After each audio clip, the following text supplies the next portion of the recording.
Seuraava tulee vielä valitettavasti vain suomeksi, se on following only in English, no in Finnish.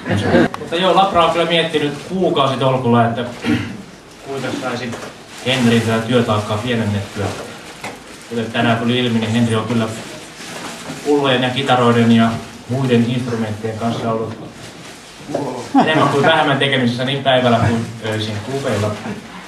Joten päätimme hiukan helpottaa Henrin tieteellistä ja musiikillista uraa kasaamalle Henkalle tämmöiseen pyörällä kuljetettavan soitin ja mittausarsenaalin.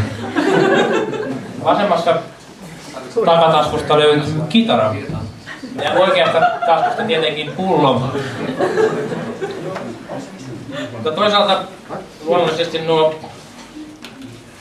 nuo väitöskirjat menee kaikenlaisen tarkastuksen läpi, mutta päätimme silti kokeilla, kuinka nämä mallinnussysteemit toimii.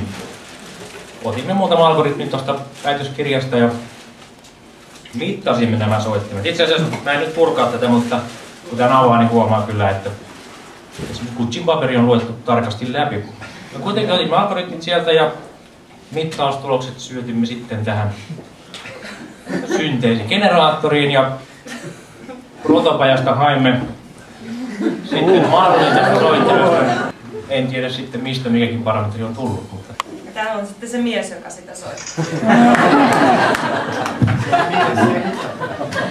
Joo, Labran puolesta onneksi olkoon, Henri. Wow.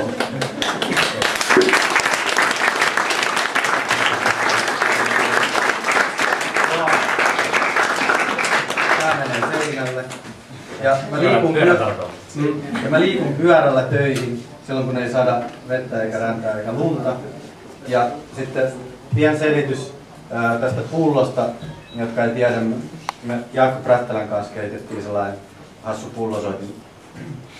Joo, mitä siitä? Tyyppiversio. Okei.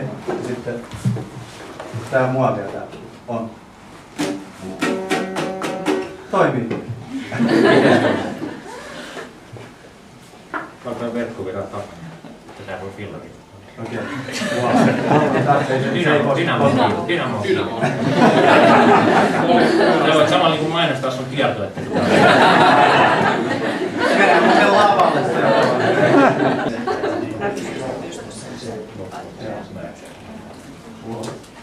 Mut siis tää porukka on hullua. No niin, kiitoksia labralaiset. Nyt otetaan pienellä Labran porukalla tähän vielä sellainen pieni musiikkipläjäys, eli laitetaan hetken aikaa noita soundeja vähän kohdalleen ja sitten soitellaan jotain.